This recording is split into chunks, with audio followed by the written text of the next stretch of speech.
Halo teman-teman hobi gapi, bagaimana hari ini? Happy kan? Semakin happy jika kita melihat ikan kita begitu sehat, bergerak lincah, dan warna-warni. Pergerakan ikan yang lincah merupakan indikator ikan sehat, dan tentunya ini dipengaruhi oleh faktor lingkungan, yaitu air yang baik. Kali ini Hobi Gapi akan berbicara tentang parameter air sebagai lingkungan hidup yang baik untuk ikan gapi. Simak ya video berikut ini.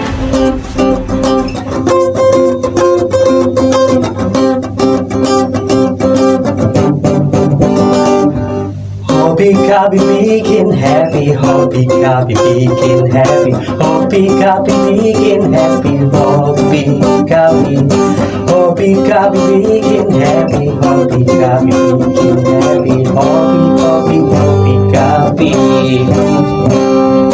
Hobi Gapi bikin happy, Hobi Gapi bikin happy, Hobi Gapi bikin happy, Hobi Gapi, Hobi Gapi bikin happy, Hobi Gapi bikin happy, Hobi Gapi.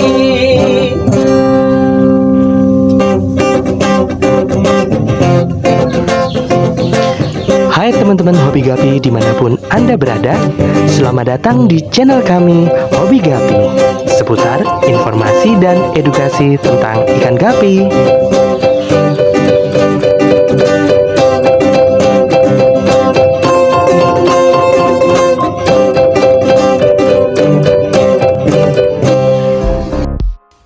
Berbicara tentang air sebagai lingkungan hidup ikan gapi, ada beberapa parameter yang harus kita perhatikan. Parameter tersebut adalah kadar garam atau salinitas, suhu air, derajat keasaman atau pH, oksigen terlarut, dan jumlah zat terlarut dalam air.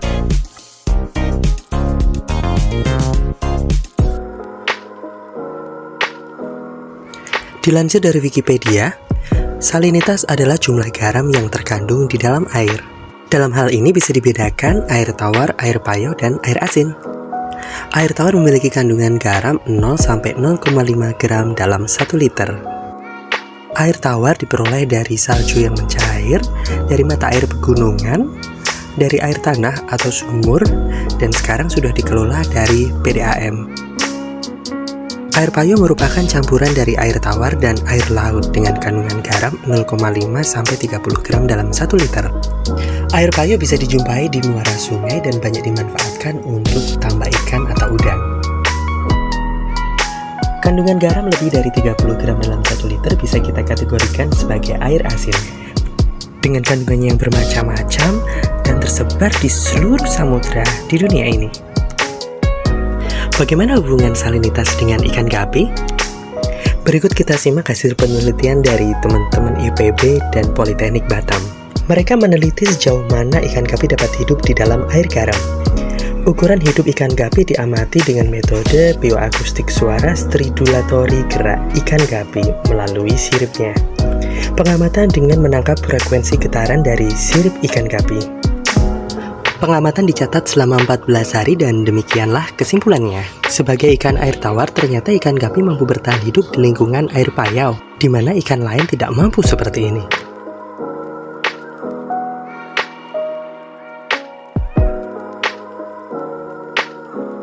Dilansir dari jurnal penelitian UNES yang ditulis oleh Sucipto Haryanto, seperti yang pernah Hobi Gapi informasikan tentang sejarah persebaran ikan gapi merupakan ikan tropis yang berasal dari Amerika Utara, yang tersebar luas sampai ke seluruh penjuru dunia. Bahkan untuk saat ini ditemukan ikan gapi dari dataran rendah sampai di dataran tinggi.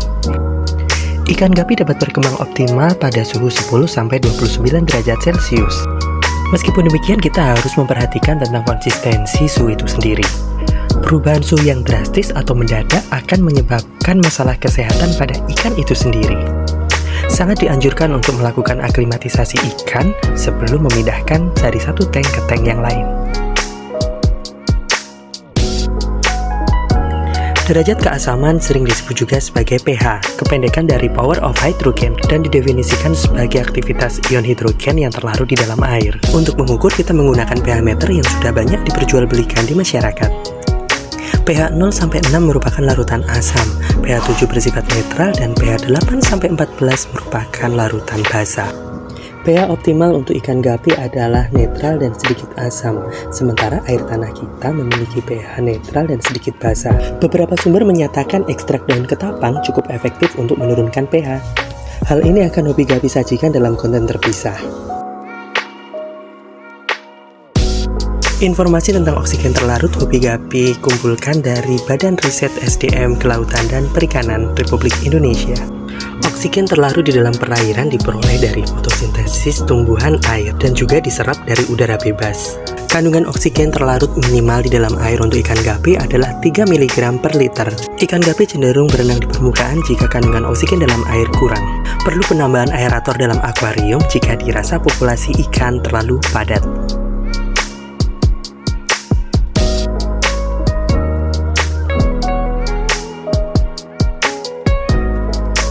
Parameter selanjutnya adalah kesadaran air atau jumlah zat mineral terlarut. Air yang memiliki kandungan mineral tinggi disebut air sadah atau air keras. Ada dua macam kesadahan, yaitu kesadahan umum dan kesadahan karbonat. Kesadahan umum lebih merujuk pada adanya kandungan kalsium karbonat dalam air. Sedangkan kesadahan karbonat menunjukkan jumlah ion bikarbonat dan karbonat dalam air. Sekaligus sebagai media buffer yang berfungsi untuk menjaga kestabilan pH dalam air. Cara mudah untuk melihat kesadahan air adalah dengan menggunakan sabun. Jika tidak berbuih, maka air tersebut adalah air sadah atau keras. Jika demikian, sangat mungkin jika air tersebut memiliki pH yang tinggi karena tingginya kandungan mineral sebagai penyangga. Pada ikan gapi, kisaran ideal kesadahan umum adalah berkisar pada angka 8-12. Cara untuk menanggulangi masalah kesadahan air adalah dengan penambahan zeolit pada media filter.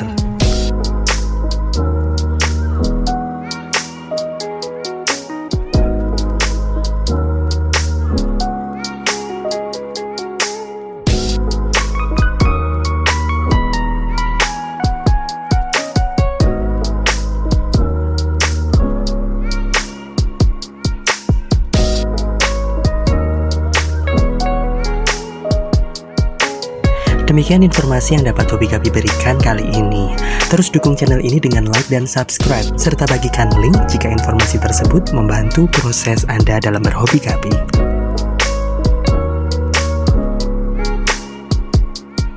Hobi Gapi undur diri, sehat selalu untuk sahabat Hobi Gapi, dan salam bahagia.